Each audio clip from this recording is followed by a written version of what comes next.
हम लोग लगभग एक हफ्ते से कंटिन्यू माननीय एसडीएम महोदय रानीगंज को अपनी सारी बातें संज्ञान में लाए, उनको बताए और हमने कहा अधिवक्ताओं की बात आप नहीं सुनते, अधिवक्ता की बात आती है तो आप लोग और आक्रोश दिखाते हैं और अधिवक्ता के खिलाफ में रहते हैं। कई ज्ञापन दिए, सारी बात हमने उच्च अधिकारियों से बताए, डीएम साहब से जाकर मिले, पूरी बात बताए, उनको अवगत कराया। फिर भी इनकी रवैया माननीय एसडीएम रानीगंज की और तहसीलदार महोदय की तानाशाही अधिवक्ताओं के खिलाफ बनी रही। जो प्रकरण बीच में आया है, ये प्रकरण सबसे पहले तो तहसीलदार महोदय जो रानीगंज के हैं, ये निरंतर तानाशाही करते हैं जब से आए तभी से। एक मामला रामापुर का है, प्रकरण तालाब का है। उस प्रकरण में बेदखली जुर्माना स्पष्ट रूप से आदेश हुआ है, उसमें विपक्षी से लोग लाभ लेकर के उसको जाकर के उन्होंने स्थगन कर दिया, जबकि तालाब का मामला है। 29 तारीख उसमें डेट दे दी है, 29 तारीख को निस्तारण करने के लिए गए, नहीं करवा पाए। और दूसरी बात जो ये अभी एसडीएम महोदय रानीगंज है, ये तो वाकई पूरी तरह से तानाशाह मचा दिए हैं। इनको अच्छा बुरा सही गलत और कुछ भी इनको पता ही नहीं है। कई सारे मामले, जैसे एक मामला कोर्ट के माध्यम से, तो यहाँ कोर्ट कब चलती है? कोर्ट यहाँ रेगुलर चलती है।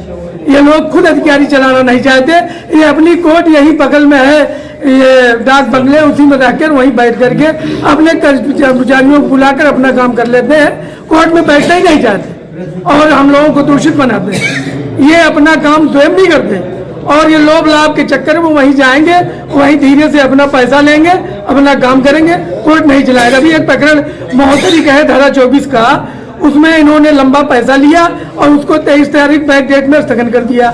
वो पार्टी जब हाई कोर्ट से डायरेक्शन लाई तब उसमें 23 को बैक डेट में स्थगन किया और उसमें प्रश्नोत्तर इन्होंने अपने कोर्ट से 27 तारीख के दिया है। माननीय एसडीएम महोदय रानीगंज की बात कर रहा हूँ। यही हाल इस मामले में है, इनके रमेश गुप्ता वाले में। हाई कोर्ट ने स्पष्ट किया है कि रास्ते को बहाल कर पानी वहाँ से न निकाला जाए, उसके बावजूद भी हम लोग के बीच में आकर बात सुनते हैं, करते अपने मन की है।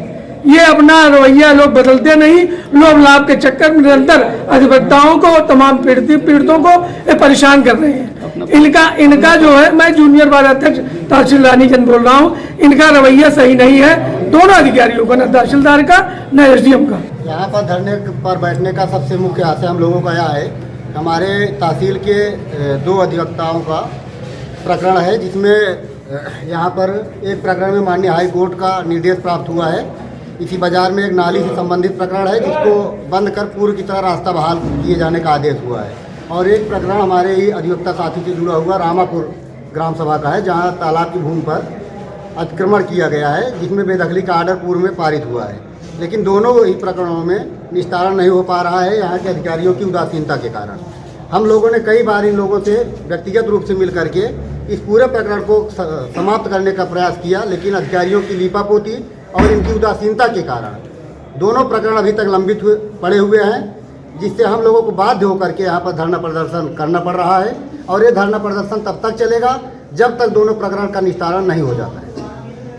तो अब तक कोई अधिकारी ने आपकी धरने को संज्ञान में लिया है? धरने पर संज्ञान पहले ही दिन उप जिलाधिकारी महोदय ने लिया, लेकिन वही है, जैसे देसीय कहावत है कि बात चाहे जो भी हो, लेकिन बात वो अपनी ही मानेंगे। हम लोगों की बात सुने, पूरी बात सुनेंगे, लेकिन करेंगे अपनी मर्जी की।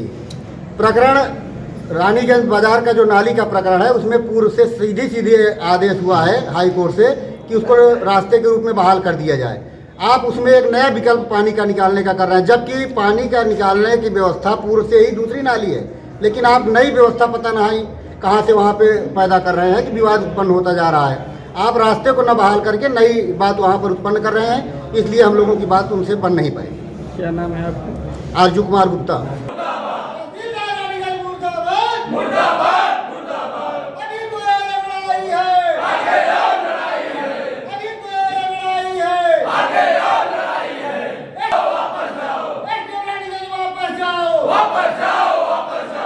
अगर आप ये वीडियो YouTube पर देख रहे हैं तो हमारे चैनल को सब्सक्राइब करें और बेल आइकन को दबाना ना भूलें। अगर आप Facebook पर ये वीडियो देख रहे हैं तो हमारे पेज को लाइक करें।